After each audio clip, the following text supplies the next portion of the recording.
সবার সামনে বলতে চাই যে শৌখিন ভাইকে অনেক অনেক থ্যাঙ্কস, অপূর্ব ভাইকেও থ্যাঙ্কস। আর আমি আসলে যতটুকু পারছি, দর্শক আমাদেরকে যতটা ভালোবাসা দিছে এই দুইটা কাজ থেকে, এটা আসলে আহ, মানে আমি একা তো কখনোই পারতাম না। এই পুরাটাই হচ্ছে অপূর্ব ভাইয়া, তারপর হচ্ছে কি শৌখিন ভাইয়ের জন্য আমাকে এত হেল্প করছে। আচ্ছা, বিষয়টা হচ্ছে যে মানে হেল্প আমরা সবসময় সবার অনেকেই হেল্প করার চেষ্টা করেছি, অনেকেই দেখানোর মানে স্টোরি, ভালো স্টোরি দেওয়া হয়েছে, মানে সময় দেওয়া হয়েছে। সবাইকে দিয়ে আসলে মানে সবাইকে দিয়ে তো আসলে সম্ভব হয় না, এটা এটা আমরাও জানি। তো ওর ভিতরে কন্টিনিউসলি চেষ্টাটা থাকে এবং বেশ ভালোই সিরিয়াস।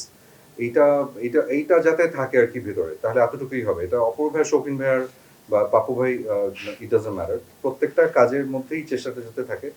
এবং ওই যে যেটা বললাম যে শুরুর দিকে আমাদের সিনিয়র আমাদেরকে শিখিয়েছেন, আমরাও মানে মানে সেই কালচারটা আসলে আমি কন্টিনিউ করি। তো মানে ওর যেহেতু চেষ্টা আছে, ভালো করার একটা ইচ্ছা আছে, এবং আরেকটা বিষয় দেখি যে খুব কম সংখ্যক কাজ করে, আমি যত দেখি আর কি, তার মানে ওর ভালো কাজের প্রতি আগ্রহটা আসলে অনেক বেশি। তো এটা থাকুক, অব্যাহত থাকুক। অনেক অনেক পথ পাড়ি দেওয়ার আছে এখনো, কেবলমাত্র শুরু।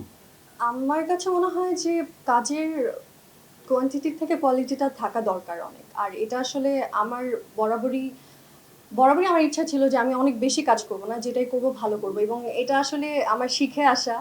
আমি শিখে পাপ্পু ভাই আমাকে শুরু থেকে শিখাইছে এটা, তারপর শৌখিন ভাইয়ের থেকে শিখছি। তারপর মানে চেষ্টা করছি ভালো কাজ করার। আর অনেক বেশি কাজ না করে আমার মনে হয় অল্প অল্প কাজ করব, শিখবো আস্তে ধীরে, শিখে নেই আস্তে, মানে যত কম কাজ করব তত আস্তে ধীরে শিখবো আর কি, ক্যারেক্টারে ঢুকতে পারবো, টাইম নিয়ে কাজ করতে পারবো।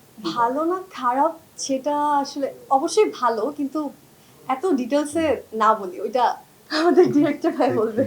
এখন আমি যেখানে কাজ করছি এই জায়গাটা নিয়ে আমি অনেক হ্যাপি আছি, এটা নিয়ে আপাতত থাকতে চাই। সিনেমা নিয়ে আপাতত কোনো প্ল্যান নাই, যদি কখনো হয় তাহলে জানাবো অবশ্যই। একসাথে অনেকগুলো কাজ করি ব্যাপারটা এমন না, ওই কাজগুলো অনেক আগের করা হয়েছে, দেখা গেছে কোনো না কোনো কারণে অনেক পরে রিলিজ হয়েছে, এই কারণগুলো হয়েছে। বাট আমি আগের মতোই আছি, আগে থেকে একটু বেড়েছে, বাট তাই বলে অনেক না। সবাই সাপোর্টিভ, না হলে তো কারোর সাথে কাজ হতো না। বাট হ্যাঁ, অপূর্ব ভাই সব থেকে বেশি সাপোর্টিভ, এটা তো আমার আমি বলতে পাশে কোনো থেকে মানে নেই। সব কোস্টারই তোমাকে নিশ্চয়ই হেল্প করে। Help? হ্যাঁ, জাস্ট বি ডিপ্লোম্যাটিক। আমাকে খুশি করার মানে আমি পাশে আছি দেখে সম্মান দেখানোর দরকার নাই, বলবো যে সবাই ভালো, আমরা এইভাবেই পার হয়ে আসছি দিনের পর দিন। না, ভালো না থেকে হলে তো বাঁচার কারোর সাথে উপায় কাজ এগুলাই। হতো না, ভালো বলেই তো সবার সাথে কাজ হয়। ভয় লাগে বলতে, এটা তো আমার শুরুর কাজেও ভয় লেগেছে প্রথম দিন শুটে, সেকেন্ড কাজেও প্রথম দিন কাজে ভয় লেগেছে, এই কাজে প্রথম দিন কাজে আমার ভয় লেগেছে। বাট যখন সেটে আসি ভাইয়া সবকিছু ইজি করে দেয়, ভয় লাগে না আসলে ওরকম। জাস্ট প্রথম দিন একটু মনে হয় যে ভাইয়া এত বড় মানুষ, আমি ভাইয়ার সামনে যদি একটা কিছু ভুল করি ভাই আমাকে ধমক দিবে কিনা বা কিভাবে নিবে। না, ধমক কেন দিই? না না না, এটা কাউকে তো দিই না আসলে ধমক। আমার মানে আমার ধারণা থেকে আমি বলি যে আমার কাছে মনে হয় একটু ভয় লাগে। তো আসলে না, ভাইয়া অনেক সুইট, এত সবকিছু ইজি করে দেয় ক্যারেক্টার, আমার ভয় কেটে গেছে।